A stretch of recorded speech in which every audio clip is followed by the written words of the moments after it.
할렐루야. 우리 주 예배 가운데 나오신 우리 베이직 가족 여러분을 예수님으로 환영하고 축복합니다. 우리 한번 기도하며 나아갈 때에 오늘도 우리 예배 가운데 하나님의 나라가 임하게 하여 주시고 내 마음과 뜻과 정성을 다하여 주님께 한 걸음 더 가까이 나가는 믿음의 시간 되게 하여 달라고, 오늘도 하나님과 마음을 연합하여서 오늘 하나님의 뜻이 우리의 삶 가운데 이루어지는 복된 인생 되게 하여 달라고 우리 주님을 한번 물어보다 지금 기도하도록 하겠습니다. 주여, 사랑해 주님 감사합니다. 오늘 우리를 사랑하여 주시고 주님 안에서 복된 아버지 하나님 새로운 2023년을 맞이하게 하시니 감사를 드립니다. 오늘도 주어진 예배를 통하여 하나님의 마음 깨닫길 원합니다. 말씀 가운데 있는 하나님의 그 섭리, 그 계획 가운데에 우리의 삶을 녹여낼 수 있는 믿음의 인도하여 주시옵고, 오늘 주 안에서 오늘 예배 가운데 진정한 예배자로서 하나님께 영광 돌리며 우리의 삶이 하나님이 원하신 뜻을 온전히 구현해내는 믿음의 사람들이 되어줄 수 있도록 이 시간 함께하여 주옵소서. 우리의 찬양 가운데 임하여 주시고, 아버지 하나님 찬양을 통하여 우리의 마음 가운데에 다시 한번 주님을 사랑하는 마음, 감사하는 마음 고백하며 나아갈 때에 아버지 홀로 영광 받아주시고 우리가 하나님 다시 한번 주님 앞에 마음을 모아 나갈 수 있도록 이 시간 인도하여 주옵소서. 주께서 오늘 한 사람 한 사람 가운데 놀라운 은혜를 허락하실 줄로 믿습니다. 주님 홀로 영광 받아 주옵소서. 예수 이름으로 감사하며 기도하옵나이다. 아멘. 우리 이곳에 임하신 하나님의 나라 우리 같이 가사를 생각하며 우리 고백하며 나가도록 하겠습니다.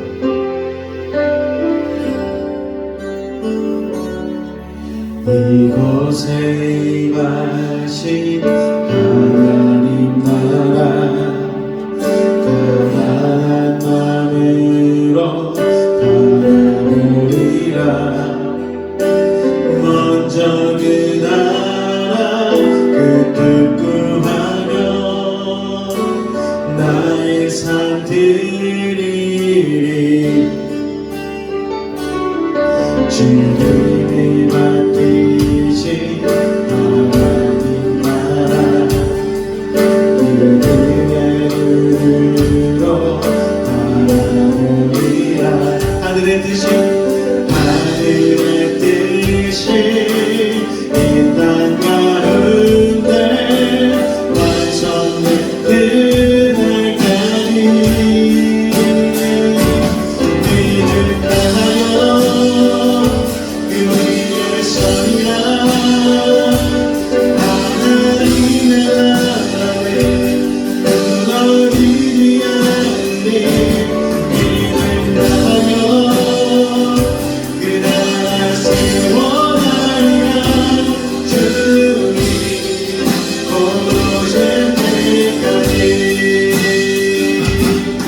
이곳에 임하신 하나님 가난한 마음으로 바라보리라. 먼저 그 나라 그 뜻 구하며 나의 삶들이 주님이 맡기신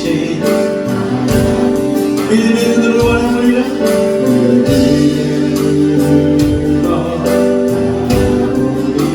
하늘의 뜻이 이 땅 가운데 완성되게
주의 빛으로 주의 보혈 기다리네 내 믿음 육체의 전부를 육체의 전부를 보혈의 주 정결한 마음을 참 놀라운 능력입니다.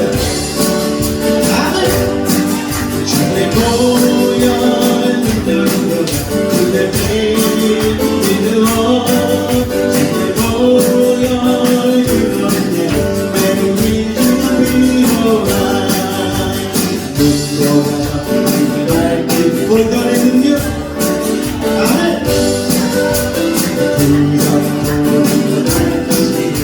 참 놀라운 능력으로라 주의 보혈 능력으로 주의 빛으로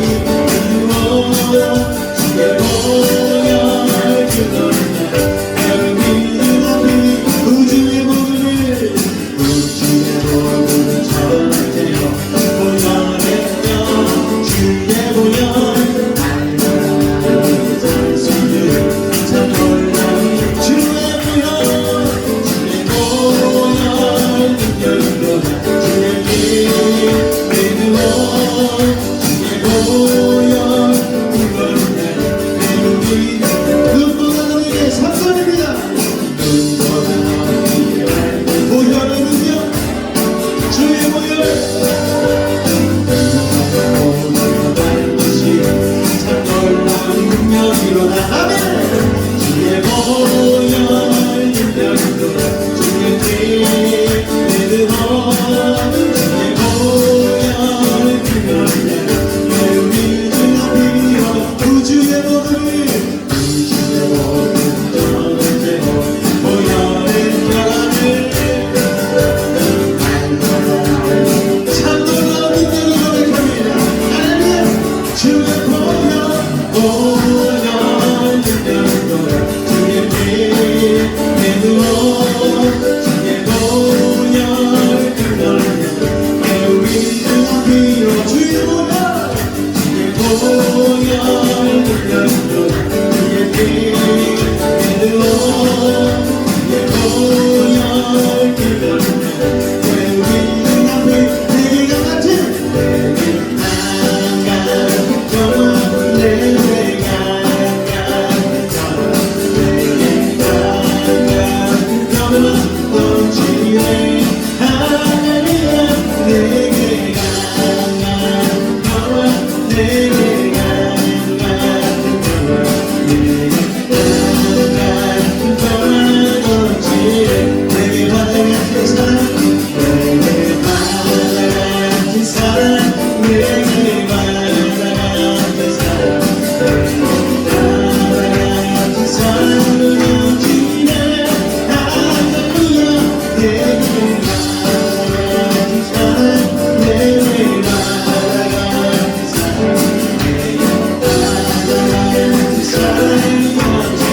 내게 생소한 기분 내게 생소한 기분 내게 생소한 기분 내게 생소한 기분은 어찌해 할렐루야 내게 생소한 기분 내게 생소한 기분 내게 믿음 소망 사랑 할렐루야 내게 믿음소만 사랑 내게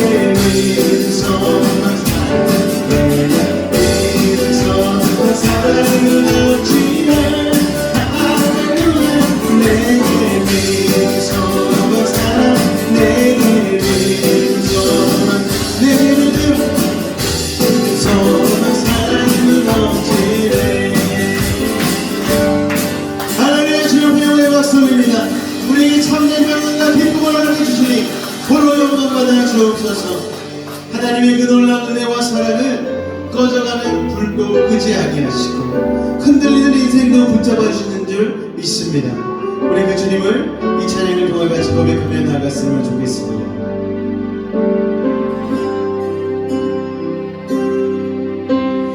아버지 사랑 내가 노래해 아버지 은혜 내가 노래해 그 사랑 변함없으신 거짓없으신 성실하신 그 사랑 사랑 갈 때 걷지 않으시니 꺼져가는 등불 끄지 않는 그 사랑 변함없으신 거짓없으신 성실하신 그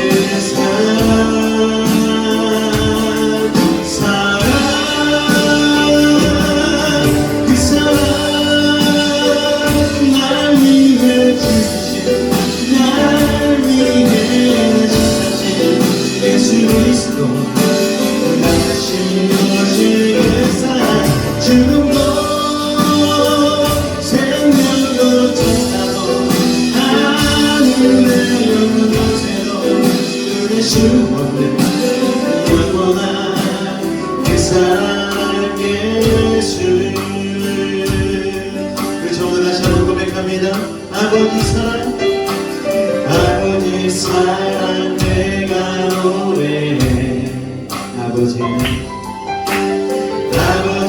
은혜 내가 노래해 그 사랑 변함없으신 거짓없으신 성실하신 그 사랑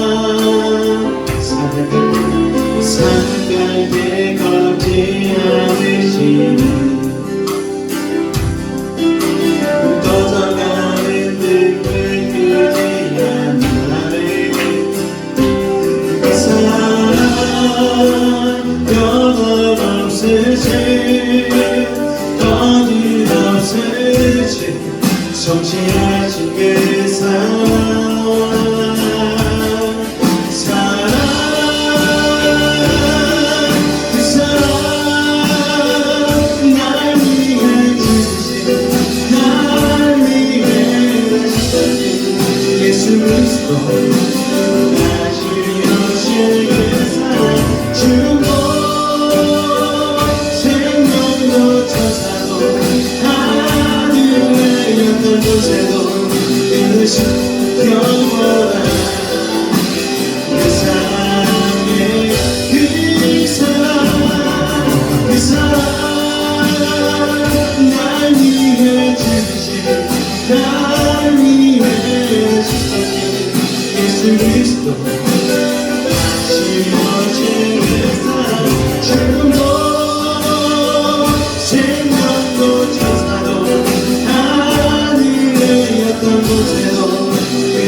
그 사랑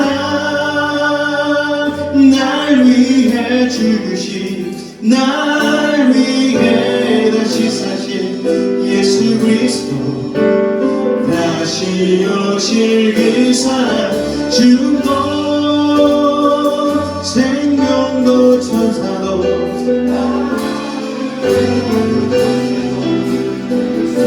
영원한 그 사랑에 영원한 그 사랑 영원한 그 사랑 예수 영원한 그 사랑 영원한 그 사랑 예수 사랑 갈 때 꺾지 않으시고 꺼져가는 물도 끄지 않으신 그 하나님의 놀라우신 사랑하심이 오늘 우리 가운데도 임하는 줄로 믿습니다. 세상은 힘들고 흔들릴지라도 온전히 주님을 붙드는 우리의 삶은 주님 안에서 강건할 줄로 믿사오니 주님이 예배를 받아주시옵고 우리의 찬송 가운데에 우리의 믿음의 고백 가운데 온전히 임하여 달라고 오늘 예배 가운데 주님 넉넉한 은혜로 함께하여 달라고 우리 주님을 한번 간절히 부르짖고 기도하도록 하겠습니다. 주여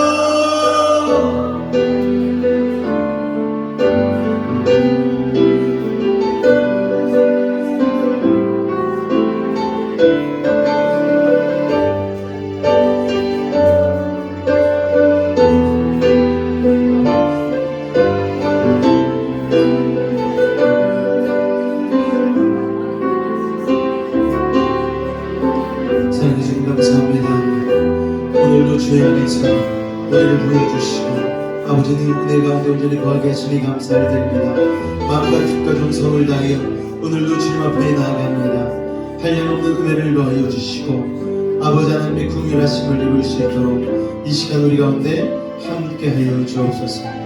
주께서 우리와 함께 하심을 믿사오며 거룩하신 우리 주 예수 그리스도의 이름으로 기도하옵나이다. 아멘. 우리 다같이 사도신경으로 우리의 신앙을 주님 앞에 고백하도록 하겠습니다. 나는 전능하신 아버지 하나님 천지의 창조주를 믿습니다. 나는 그의 유일하신 아들 우리 주 예수 그리스도를 믿습니다. 그는 성령으로 잉태되어 동정녀 마리아에게서 나시고 본디오 빌라도에게 고난을 받아 십자가에 못 박혀 죽으시고 장사된 지 사흘 만에 죽은 자 가운데서 하늘에 오르시어 전능하신 아버지 하나님 우편에 앉아 계시다가 거기로부터 살아있는 자와 죽은 자를 심판하러 오십니다. 나는 성령을 믿으며 거룩한 공교회와 성도의 교제와 죄를 용서받는 것과 몸의 부활과 영생을 믿습니다. 아멘. 돌아가시고 난 뒤 2000년 가까이 흘렀는데도 아직도 안 오시는 거예요. 아셔야 될 때 인간은 시간 아래서 살아요.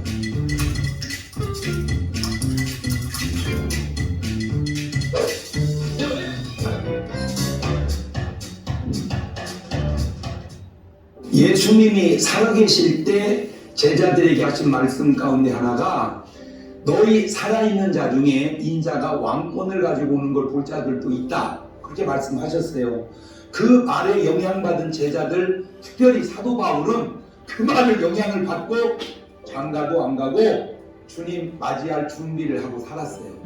그런데 돌아가시고 난 뒤 2000년 가까이 흘렀는데도 아직도 안 오시는 거예요. 그러면 너희 살아있는 자 중에 인자가 왕권을 가지고 오는 걸 볼 자들이 있다고 하는 주님의 말씀이 틀린 말이 아니냐라고 반문할 수 있는데, 아셔야 될 게 인간은 시간 아래서 살아요. 시간 아래서 사는 인간은 시간이 걸려요. 그래서 미래, 현재, 과거 이 세 시제 중에 자세히 보면 과거가 있어요. 지나간 과거가, 미래가 있어요. 앞으로 미래가, 현재가 없어요. 현재는 현재가 없다. 왜? 현재라고 하는 순간 과거가 되버리는 거예요. 뭔 말인지 아시겠어요? 뭔 말인지 아시겠어요가 벌써 과거가 되버렸죠. 그렇죠? 그렇지만 과거가 되버렸잖아요. 그러니까 현재라고 하는 말만 있지 시간의 현재가 없다는 거예요. 지나가 버리니까. 그런데 이게 신의 세계를 가면 과거도 없어지고 미래도 없어지고 현재만 남아요. 그러니까 시간의 흐름이 하나님은 삶에서 하루 멈춘 시간이라는 거예요. 딱 멈춰서 흘러가지를 않아요. 그게 영원이에요. 너희 살아있는 자 중에 인자가 왕권을 가지고 오는 걸 볼 자들도 있다. 그 말이 살아있는 그들, 또 그 다음 모두가 내 때 오신다고 믿어야지. 만약에 예수님이 2000년 대 오신다고 그랬으면 그전 때 사람들은 아유 이거 상관없어 2000년 대 오신대 그러면 전부 주님을 맞이할 준비 못하다가 구원 못 받을 거 아니에요. 어느 시대에 오시든 내 때 오신다, 내 때 오신다, 내 때 오신다, 그렇게 믿다가 구원을 받는 거예요.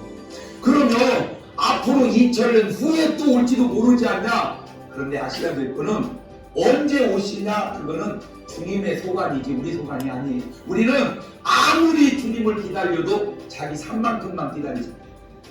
60살 살면 60년 기다리다 가는 거고 100살 살면 100살 기다리다 가는 거지 100살 가는 사람 2000년 기다리는 건 아니잖아요. 그러니까 우리는 우리가 사는 만큼만 기다리니까 70, 80, 90을 사는 동안 내 대 오신다 그 믿음 갖고 주님 맞이하면 되고, 안 오시면 천당 가면 되는 거예요. 그래서 재림하는 예수님만 기다리지 말고 내가 주님 앞에 가서 만날 것도 염두를 해둬라. 그러면 자기 수명만큼만 기다리는 거다. 그러면 앞으로 진짜 1000년 후에도 안 오시면 어떻게 해요? 이런 질문도 가질 수 있는데, 우리가 지금 이 자연계를 보면 우리가 느끼는 것이, 과학자들도 그러거든요. 과연 이 지구가, 우주가 몇 년이나 더 버틸 수 있을까? 전에는 더우면 더웁다고 그랬는데요. 지금은 더웁다고 하면 뜨겁다고 그래요.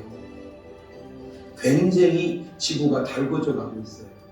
이게 지진이나 자연 변화가 이게 세상이 진짜 오래 버티기가 쉽지 않겠다. 근데 주님이 이런 말씀했거든요. 노아의 때와 같이 인자의 때가 같으리라. 그럼 노아의 때는 뭐에서 구원받았냐? 방주 만들어서 타서 구원받았어요. 근데 지금은 물심판, 홍수심판이 아니에요. 지금은 불심판이에요. 그러면 어떻게 해야 구원을 받을까?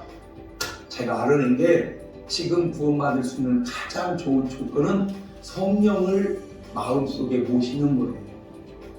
예수님이 가시면서 내가 가면 보혜사 성령을 너에게 주리라. 그 성령을 마음에 모신 사람이 마지막 재림을 맞이할 수 있는 가장 좋은 준비 단계다. 또 하나 안타까운 건 노아의 때 많은 사람이 살았지만 방주를 준비하고 들어간 사람은 많지 않습니다. 어떤 분은 이쁜 말을 이렇게 해요. 아니 설마 이 많은 사람이 다 지옥 가겠어?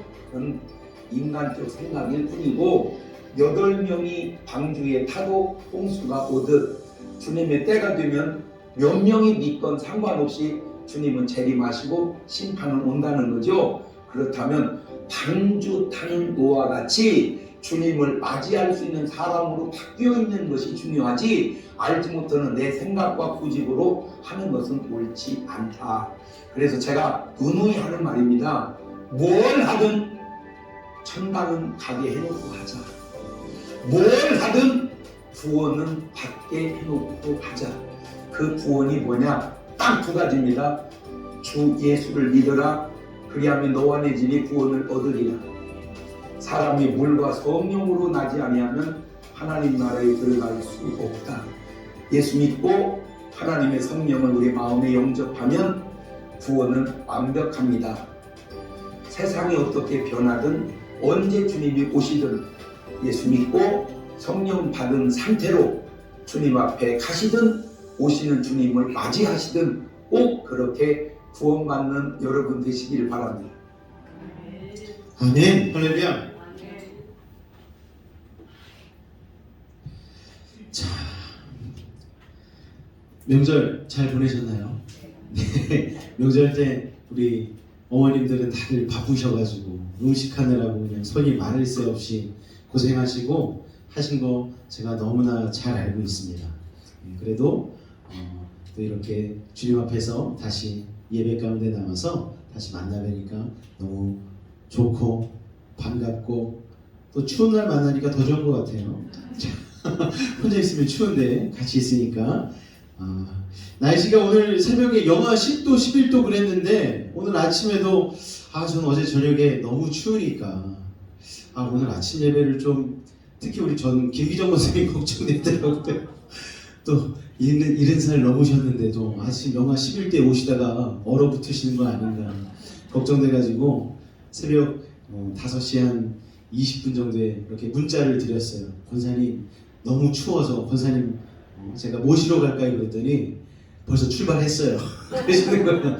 그래가지고 제가 눈물 표시 이렇게 했는데 하여튼 추운 날씨 가운데서 좀 건강에 유의하시고 좀 이 추운 겨울에 좀 더 운동도 좀 더 하시고 그래서 건강함을 잘 유지하셨으면 좋겠고 오늘이 우리가 본 영상과 같이 늘 주님 오실 날을 우리가 내 때에 오신다라는 믿음을 가지고 그걸 종말론적 신앙이라고 그러거든요. 그것을 가지고 우리가 신앙생활을 열심히 할 수 있는 우리 여러분들이 되셨으면 좋겠습니다. 오늘은 잠언 33번째 시간 말씀대로 산다는 거 이란 제목으로 우리 나눌 텐데요. 잠언 16장 20절 말씀입니다. 잠언 16장 20절 말씀 우리 다 같이 앞에 제가 띄워놨으니까요. 한 목소리로 한번 읽도록 하겠습니다. 시작! 삶과 말씀에 주의하는 자는 좋은 것을 얻나니 여호와를 의지하는 자는 복이 있느니라. 아멘. 할렐루야. 기독교는 말씀의 종교라고 하죠, 여러분. 이 말씀이 있는 종교가 많지 않습니다. 그 중에서도 기독교는 특별히 더 말씀의 종교라고 할 수가 있습니다. 하나님이 천지 만물을 지으실 때 요술로 막 뿅뿅뿅 이렇게 하신 게 아니고 말씀으로 지으셨어요. 뭐가 있으라 했더니 뭐가 탁 새기고 뭐가 자리 잡으라 했더니 자리를 딱 잡고 그런 식으로 하나님이 말씀하시는 그대로 이 천지 만물이 이루어졌습니다. 그래서 하나님이 창조하신 세상은 에덴이라고도 하고요, 낙원이라고도 하고요, 하나님 나라라고도 이야기합니다. 자, 그렇다면 하나님 나라는 무엇으로 이루어진 나라일까요, 여러분? 요한계시록에 보면은 황금길에 12진주문에 온갖 보석이 박혀있는 그런 나라라고 얘기하는데, 사실 그것은 하나님 나라의 본질이 아닙니다. 하나님 나라의 본질은 가장 중요한 게 뭐냐면 바로 하나님이 계신 나라. 그러니까 우리가 하나님이 계신 나라에서 살기 위해선 누구랑 친해야 되냐면 하나님하고 친해야 되는 거예요. 하나님하고 마음이 통해야 되는 거죠. 근데 하나님과 마음이 통하기 위해선 하나님의 말씀을 이해할 수 있어야 되고, 그 이해한 말씀을 그대로 실천할 수 있는 그런 마음이, 그런 삶이 준비가 되어져야지 하나님 나라, 즉 천국 가서, 천당 가서 당황하지 않게 되는 것이죠. 그러므로 우리가 주기도문상에 보면 뜻이 하늘에서 이루어진 것 같이 땅에서도 이루어지는 것.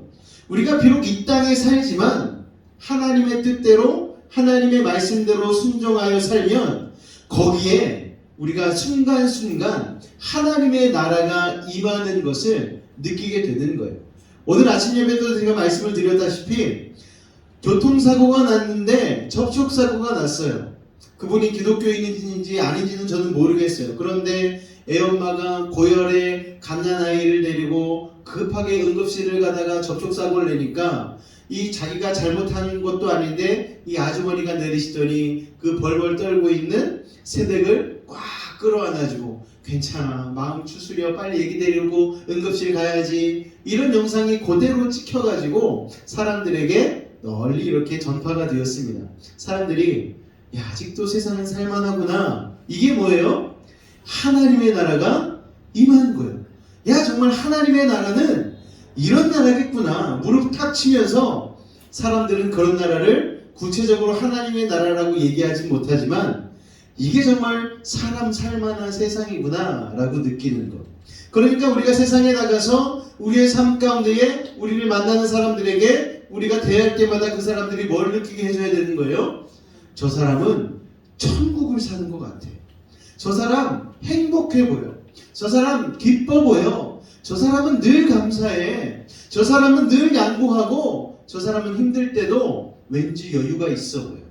이런 향기를, 이런 분위기를, 이런 느낌을 우리가 풍기며 살 수 있다라면 우리는 말 그대로 우리 자체가 그리스도의 향기가 되는 것이고 그리스도의 편지가 되는 것이죠. 예수님이 주기도문에서 가르쳐준 이게 매우 중요한 사실입니다. 뜻이 하늘에서 이루어진 것 같이 땅에서도 이루어지는데 누굴 통해 이루어진다? 나를 통해, 우리를 통해 이루어지는 것. 여러분, 하나님이 말씀으로 창조하신 첫 세상은 에덴 동산이었어요. 낙원이라고도 하죠. 그런데 우리가 지금 살고 있는 세상은 낙원입니까? 에덴이에요? 아니잖아요. 그래서 어떤 철학자는 실낙원이라는 책을 썼죠. 실낙원이라는 책이 있지 않습니까? 그래서 우리는 낙원을 잃어버린 실낙원한 사람들이어서 이 땅 가운데 살아가며 아픔도 겪고, 고통도 겪고, 죽음도 겪고, 실패도 겪고, 괴로움도 많은 그런 삶을 살고 있는데, 실낙원하게 된 단 하나의 이유가 무엇인가? 하나님의 말씀에 불순종했기 때문에 그렇다라는 거예요. 하나님의 뜻을 이 땅 가운데 이루지 않았기 때문에. 그러니까 하나님의 뜻이 이루어지면 낙원이 되고 하나님의 나라가 되고 천국이 되는 것이고, 하나님의 뜻을 이루지 않고 불순종하고 살면 지옥을 살게 된다는 것이 바로 성경의 가르침이라는 것입니다. 그런데 문제가 있어요. 이제 우리가 말씀대로만 살면 이 땅 가운데 하나님의 나라가 임하게 되어지고 죽어서도 하나님의 나라 천국에 간다는 사실을 알긴 아는데, 이게 말씀으로 살아내기가 쉽지가 않다는 걸 우리가 너무나 피부에 와닿게 경험하고 있지 않습니까? 아, 정말 주일날 듣는 말씀, 이렇게 예배 때 듣는 말씀대로만 살면 내 가정 가운데, 내가 살고 있는 직장 가운데에 이 나라 가운데, 이 지역 가운데 하나님의 나라가 임할 것 같은데 문제는 뭔가 하면 말씀대로 사는 게 쉽지가 않다는 거예요. 너무너무 어렵다는 거예요. 여러분, 왜냐? 하나님의 말씀이 이해가 안 될 때가 많거든요. 여러분, 이 말씀이 믿어지지가 않는 거예요. 우리의 생각에는 이쪽으로 가야지 서울 가는 것 같은데 자꾸 세상 사람이 이쪽이라고 얘기하는 거예요.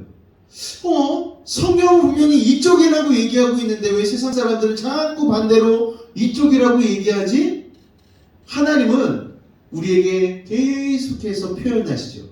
거기 아니야. 이 길이야. 좁은 문, 좁은 길, 여기로 가야 돼. 근데 세상 사람들은 보기에도 좋은 떡이 먹기도 좋다고 넓은 문으로 가야지. 네가 네 삶의 주인인데 넓은 문으로 왕처럼 들어가야 되지 않겠어? 늘 이렇게 미끼를 던지면서 우리를 유혹하는 것이죠. 세상 사람들은요, 그와 같이 자기들만의 삶의 방식이 있습니다. 하나님께도 하나님의 삶의 시기, 방법이 있는 거예요. 그런데 이게 세상식과는 완전히 다르다라는 거예요. 그런데 우리는 본능적으로 누구를 더 믿는가 하면은 세상을 본능적으로 믿게 돼 있어요. 우리가 눈 감고서 막 이렇게 하잖아요. 내 균형 감각이 얼마나 좋을까 테스트 해보지 않습니까? 나는 분명히 똑바로 한쪽만 보고 서 있다고 생각했는데 이거를 100걸음 걷고 나면 이렇게 돌아가 있어요. 와, 돌아버리겠네. 나는 분명히 똑바로 걸었는데 본능적으로 우리는요 안 좋은 쪽으로 가게 돼 있다니까요. 여러분, 담배 누가 가르쳐 줍니까? 안 가르쳐줘요. 애들이, 중학생 애들이, 초등학생 애들이 본능적으로 피워요.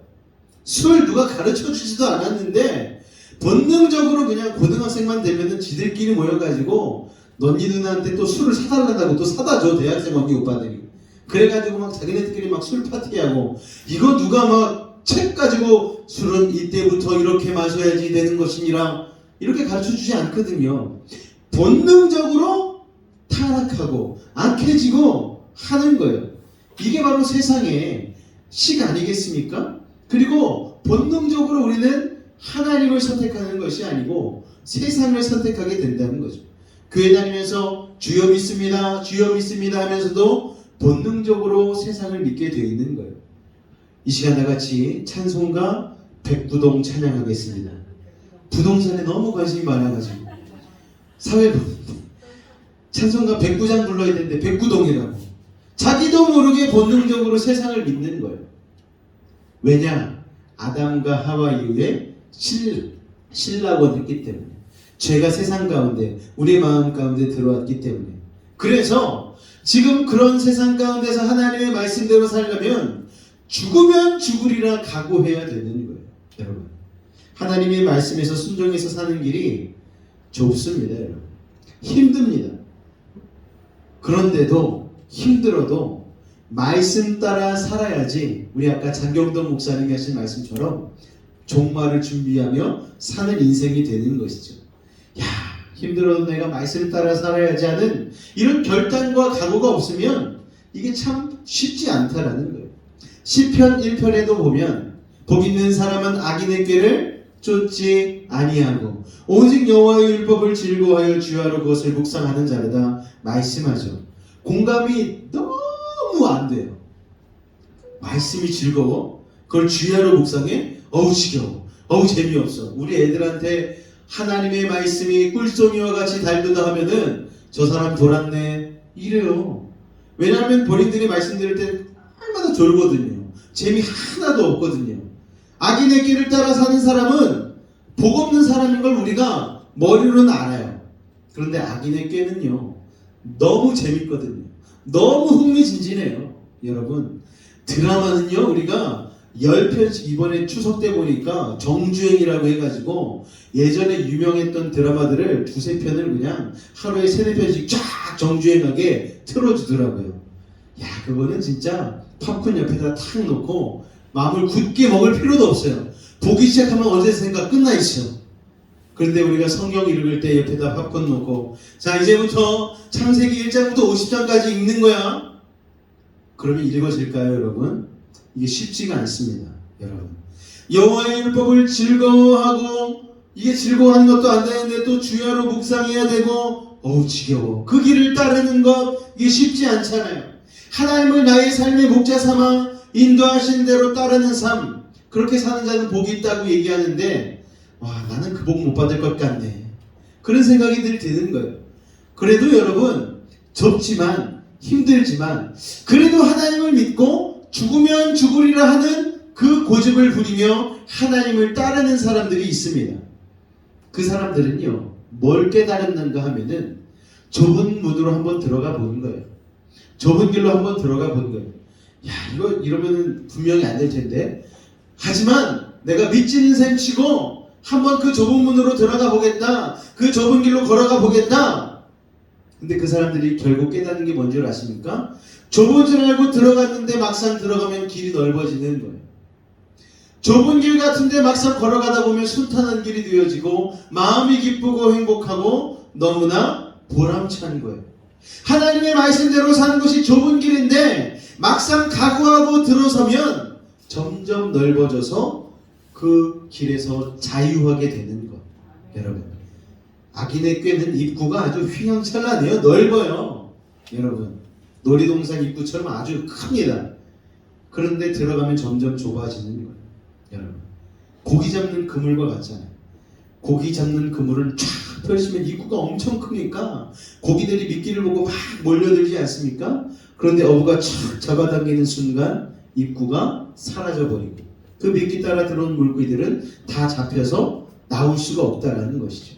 여러분, 들어가면 살아 돌아오기가 쉽지가 않다라는 거예요. 그래서 성경에는 이렇게 말씀하고 있죠. 내 멍에를 메고 나를 배우라. 내 멍에는 쉽고 가벼움이니라. 예수 믿는 생활을 오래 한 분들은 예배 드리는 게 어렵지 않아요. 그런데 이게 은혜인 게, 예수 믿지 않는 사람들은 예배 한번 데리고 오려면 아주 그냥 죽을 힘을 다해서 안 오려고 합니다. 그냥 뭔 핑계는 그렇게 많은지. 나는 그 사람들이 마음에 안 들어. 그 사람들 예수 믿는다 하면서도 정직하지도 않고 신호등도 막 무단횡단하고 쓰레기도 막 버리고 평소에 사는 거 보면 그 사람들 하나도 본받을 게 없는 것 같아. 이런 핑계를 대요. 그런데 나는 평소에 구제도 하고 가다가 넘어진 노인네 있으면 내가 잡혀서 이렇게 세워주고 나 착하게 살아. 나 같은 사람이 천국 가야지. 그런 얘기하면서 정작 교회는 안 오는 거예요. 예수님은 믿지 않는 거예요. 여러분, 우리가 그런 사람들을 보면서 의아해할 때가 있죠. 아, 맞아, 예수 믿는다고 하면서 악한 사람도 있는 것 같은데. 이런저런 생각이 참 많이 듭니다. 무거운 것 같은데 내가 지고 갈 거야 하고 말씀을 내 어깨에 턱 하고 걸머지면 자유를 느끼게 되어지는 것이죠. 그래서 가볍게 되는 거예요. 그런데 그러기 전까지, 말씀에 순종하기 전까지 이게 얼마나 힘들고 두렵고 의심스럽고 믿어지지 않고 그러는지 모르는데, 우리 사랑하는 여수베이 집 가정 여러분, 하나님의 말씀이 힘들고 어려워도 하나님의 말씀이 축복인 줄로 믿으시기 바랍니다. 할렐루야. 힘들어도 좁아도 그 길을 가다가 자유하고 가벼워지고 축복받는 우리 사랑하는 여수베이 집 가족이 되었으면 좋겠습니다. 힘든 것도 힘든데 하나님의 말씀을 보화로 비교하잖아요. 성경에 보면 보물이라고 얘기하잖아요. 근데 이 보물은 드러나 있지 않아요. 꼭 숨겨져 있고 감추어져 있습니다. 그래서 시편의 기자는 성경 말씀이 꿀송이보다 더 달다 그랬는데 솔직히 그렇지 않잖아요. 재미없어요. 우스갯소리로 잠 안 오면 성경 보세요 이러지 않아요. 성경 읽으면 이게 뭔 소리인지 모르니까, 재미없는 말이니까, 그래서 좋으니까 성경이 수면제라고 장난처럼 얘기하는데 솔직히 장난이 아니라 재미없어요. 성경 말씀이. 성경을 펴서 읽으면 이게 분명히 한글로 써있긴 한데 이게 무슨 꿀송이라고 그래? 이게 뭐 보화라고 그래? 이게 뭐 축복이라고 그래? 보이지가 않아요. 왜냐하면 말씀은 감추어진, 숨겨진 보화이기 때문에 그렇습니다. 그래서 오늘 잠언 말씀처럼 주의하여 살피지 않으면, 보지 않으면, 조심하지 않으면 그 숨겨진 보화를 못 본다는 거예요. 마치 보물찾기와 같죠. 보물은 여러분 숨겨놓지 않습니까? 그걸 찾으려고 눈여겨보지 않고 그리고 여러 개 막 뒤지고 그러지 않으면은 이게 보물을 찾을 수가 없다라는 거예요. 여러분 대충 보는 사람들은 없네, 없어, 원래 안 숨겨놨나 보네 그러는데 그렇게 설렁설렁 찾는 사람들은 보물을 못 찾죠. 말씀도 마찬가지입니다. 여러분 한국교회 목사님들처럼 설교를 많이 하는 목사님들이 없어요. 미국에는요 아침 예배도 없어요. 주일에 딱 한 번, 주일 예배 때 딱 한 번 모여가지고 이제 외국 목사님들은 이 설교를 합니다. 그런데 우리 한국 목사님들은 주일 설교, 수요 설교, 아침마다 새벽마다 금요일도 하고 또 신방 가면 신방 설교하고 정말 설교가 많거든요.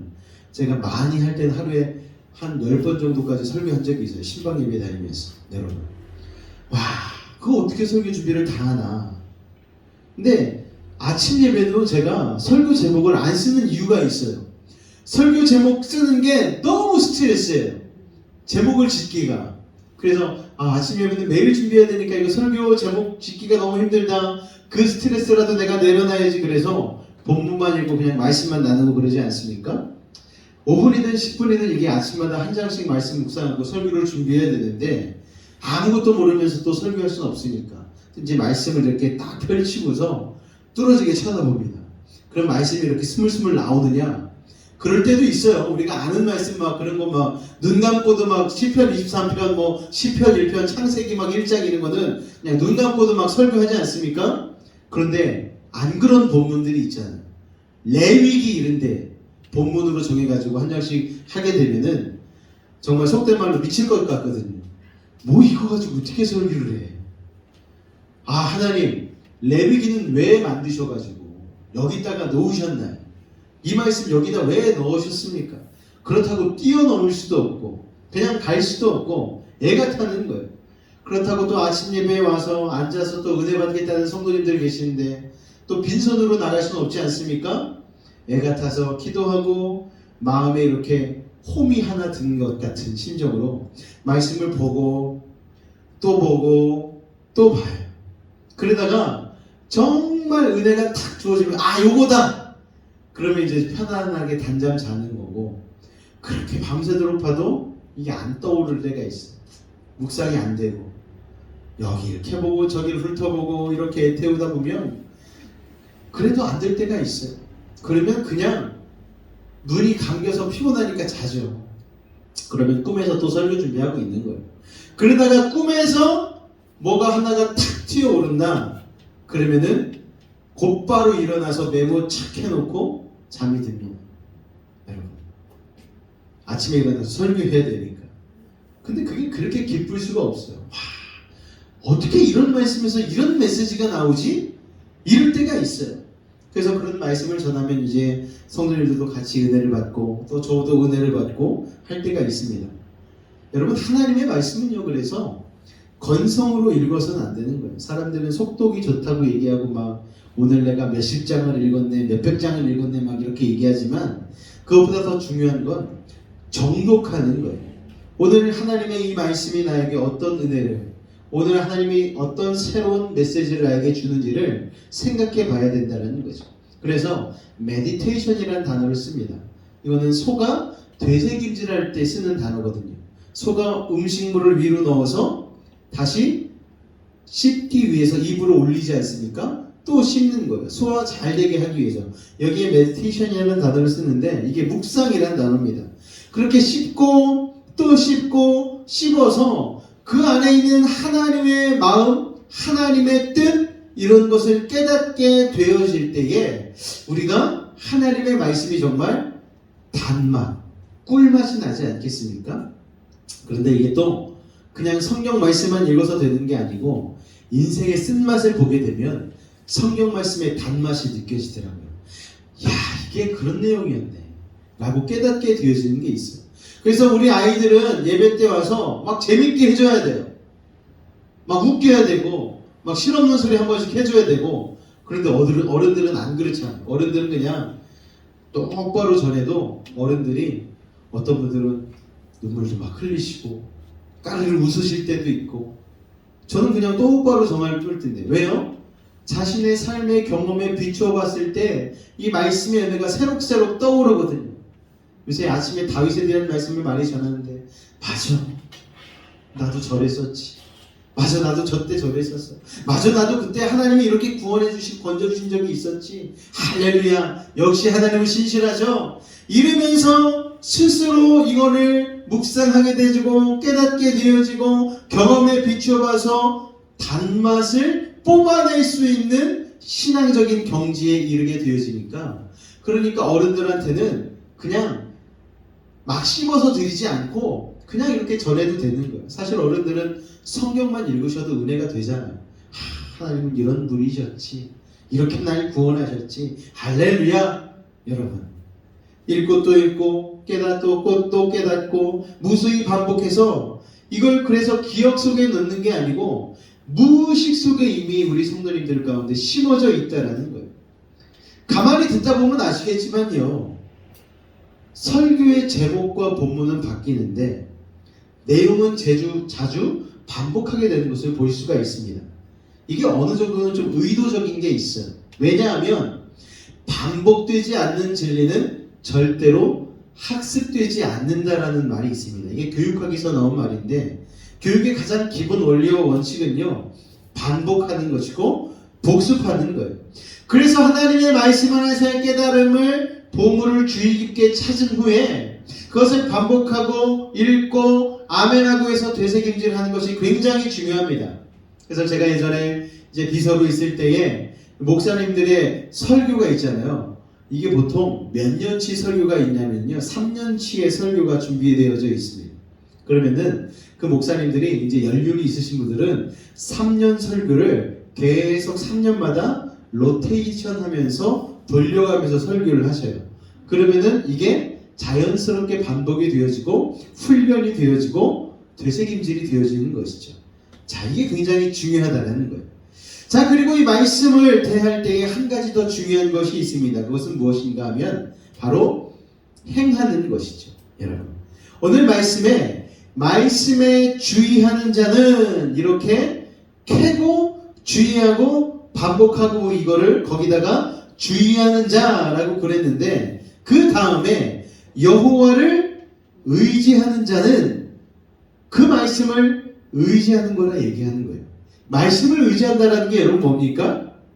그 말씀을 씨앗처럼 우리의 삶에 실천으로 한번 심어보는 거예요. 여러분, 행동하고 실천해보고 하는 것이죠. 그게 바로 의지하는 것입니다. 그래서 말씀을 의지하는 것은 말씀대로 산다라는 것을 의미하는 거예요. 이 존 듀이라는 교육학자가 있거든요. 유명한 교육의 원리를 얘기했는데, 학습은 어떻게 이루어지는가 하면 행함으로, 영어로 doing, 학습이 행함으로 이루어진다라는 거예요. 그냥 가르치는 것으로 끝나는 게 아니고 직접 행해봐야지 이게 제대로 배우는 게 된다라는 것이죠. 이게 신앙생활에 있어서 굉장히 중요한 원리입니다. 하나님의 말씀을 학습하려면, 내 삶에 이루어지게 하려면 실천, doing이 있어야 된다는 거예요. 행함이 있어야 된다는 거예요. 심어야 된다는 거예요. 머리로 배워서 암송하게 되는 게 아니라는 거예요. 말씀대로 행할 때에 그게 이루어지는 것이죠. 아까도 제가 말씀드렸다시피 하나님의 말씀은요, 넓지 않아요. 좁아요. 그런데 그것을 가본 사람만이 아는 게 있습니다. 뭐라고요? 좁은 줄 알았는데 가보니 넓네, 갈만하네, 보람있네, 즐겁네, 푸른 초장이네, 쉴만한 물가네, 진짜 평안이네, 진짜 기쁨이네. 좁은 문으로 들어갔는데 그걸 경험하게 되는 순간 알게 되는 거죠. 그건 진짜 알게 되는 것 아니겠습니까? 하나님의 말씀은 멍에와 같아요. 지기 전에는 무거울 것 같아, 힘들 것 같아. 그래서 여러분, 멍에를 누가 매겠습니까? 부자유하게 생각되는 거잖아요. 내 팽개치고 세상 사람들은 다 도망가는데, 그럼에도 불구하고 막상 용기를 내서 결단을 해서 걸머지는 사람이 아는 게 있는데 뭐예요? 걸머지는 순간, 야, 이 멍에가 아니었구나. 멍인 줄 알았는데 어깨에 걸머진 순간 날개가 되는 것을 경험하게 된다는 것이죠. 이게 행한 사람만이 아는 말씀의 학습 효과가 되는 것이죠. 그래서 신앙은요, 행함으로 배우는 것입니다. 그게 여호와를 의지하는 것이죠. 아침마다 다윗이 원수를 막 용서하고 자기를 죽이려고 했던 사람들을 다 자기 편으로 만들고 와서 고자질한 사람들은 다 죽이지 않습니까? 그러지 마라. 내가 전에도 그런 사람 죽였다. 고자질한 사람 죽여버리고 원수와 같은 사람들을 다 자기 편으로 만들었어요. 세상 사람들이 볼 땐 이해가 안 되죠. 저러다가 뒤통수 맞으면 어떻게 하려고 그러지? 그런데 그렇게 자기 편으로 품었더니 놀라운 일이 일어났습니다. 자기를 대적하려고 했던 그 세력들이 감동을 하는 거예요. 감격을 하는 거예요. 와, 다윗은 우리를 해하지 않겠구나. 그럼 우리 다윗 편으로 붙자. 그렇게 해서 한 세력, 두 세력, 주변에 있는 사울의 세력들도 다 흡수하고 정말 모든 사람들을 다 리드할 수 있는 리더십을 가진 사람이 되었다는 것이죠. 선으로 악을 이긴 것이죠. 원수를 사랑함으로 원수가 더 이상 원수로 남지 않고 자기의 편이 될 수 있도록 만드는 놀라운 지혜가 어디서 나왔습니까? 선으로 악을 이기라라는 하나님의 말씀을 실천함으로 행했더니 배우게 되는 것이죠. 여러분, 그게 바로 여호와를 의지하는 것입니다. 조심하지도 않고 찾지도 않고 반복하지도 않고 행하지도 않고 그냥 건성건성 교회만 다니고 교회 생활만 하고 성경의 뜻도 모르면서 읽고 그게 우리의 신앙생활 가운데 반복이 되어지면은 축복을 얻을 수 없는 것입니다. 저는 이렇게 열심히 교회에 다니는데 왜 저는 하나님의 복이 임하지 않나요? 그냥 다니면 안 된다니까요. 하나님의 말씀을 자세히 주의해서 읽고 묵상하고 반복하고 되새기고 거기에 하나 더 실행해서 그 말씀을 내 삶 가운데 심어서 그 열매를 얻게 될 때에 우리의 신앙은 성장하게 되는 것이고 그 맛을 한번 보게 되면은 멍에는 더 이상 멍에가 아니고 날개라는 것을 깨닫게 되어지고 좁은 문은 더 이상 좁은 문이 아니라 넓은 대로 시온의 대로가 열린다는 것을 깨닫게 되는 것이죠.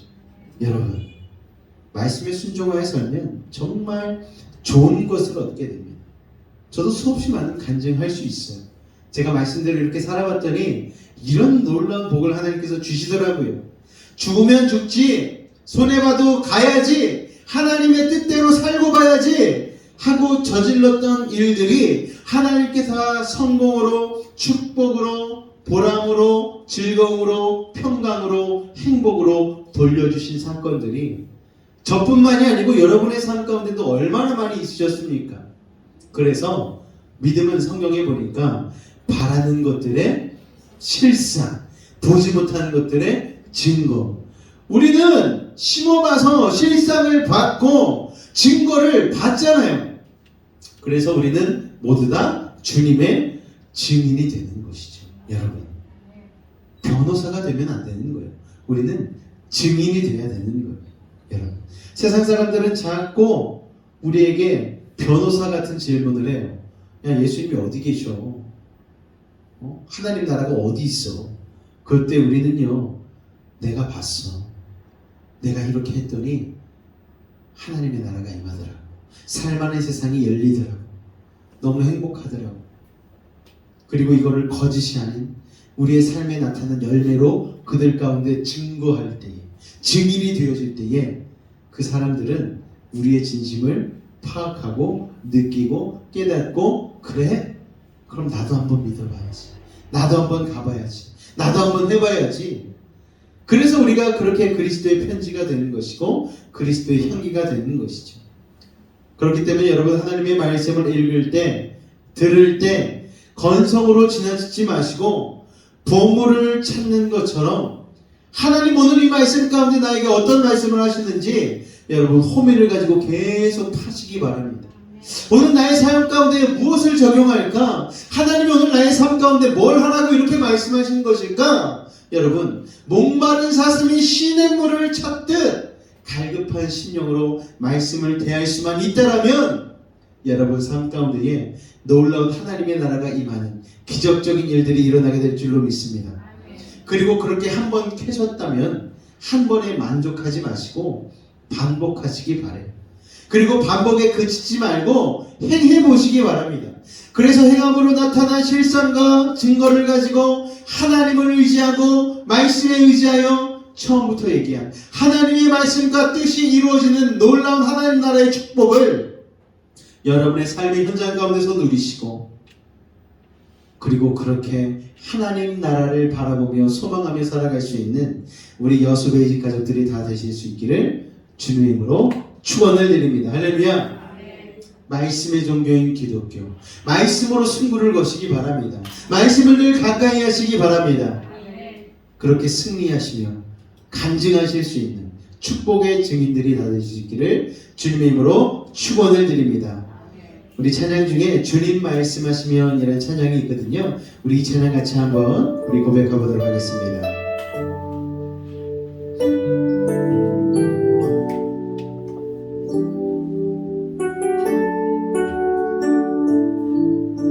주님 말씀하시면, 주님 말씀하시면 내가 나가리라. 주님 뜻이 아니면 내가 멈춰서리라. 나의 가고 서는 것 주님 뜻에 있으니 오 주님 나를 이끄소서. 주님 말씀하시면, 주님 말씀하시면 내가 나가리라.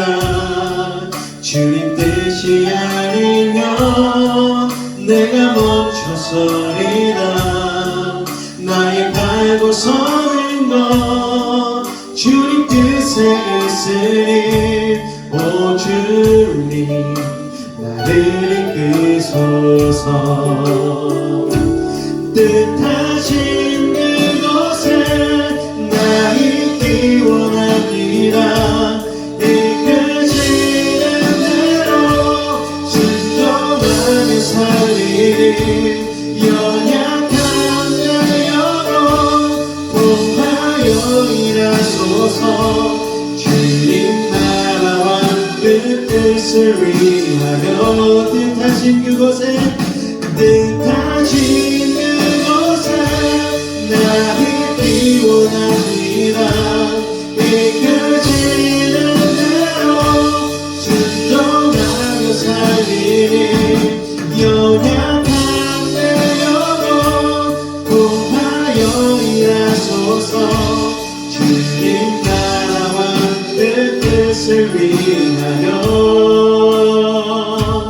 오 주님 나를 이끄소서. 할렐루야. 우리 시간 말씀을 생각하며 같이 한번 기도하며 나아갈 때에 2023년도 우리가 어떤 것을 붙잡고 살아야 될까? 그 다른 어떤 것이 아닌 하나님의 말씀을 붙잡으시기 바랍니다. 하나님의 말씀을 붙잡는 것이 하나님을 붙잡는 것이고, 하나님의 말씀대로 사는 것이 하나님의 나라에 한 걸음 더 가까이 나가는 믿음의 선택인 줄로 믿습니다. 하나님의 말씀을 가까이 하게 도와주시고, 무의식적으로 하나님의 말씀이 내 안에서 뿜어져 나올 수 있는 그런 믿음의 사람 되게 하여 달라고 우리 이러한 것들 놓고 기도해 주시고, 또 이번 29일 날에는 우리 다음 세대 우리 MT를 위해서도 기도해 주시고, 또 여러분 가지고 나오신 여러 가지 기도의 제목들을 가지고 기도해 주실 때에 특별히 예찬이 위해서 좀 독감 걸려서 지금 아픈 가운데 있는데 온전히 완쾌 되게 해달라고 기도해 주시고, 또 아직 돌아오지 못한 고향 가서 아직 돌아오지 못한 지체들이 있으니까요, 안전하게 다시 집으로 돌아올 수 있도록 해달라고 기도하여 주시고, 여러 가지 기도의 제목들을 놓고 기도하시다가 우리 돌아가도록 하겠습니다. 주님의 이름 세 번 간절히 우리고 기도하겠습니다. 주여 주여 주여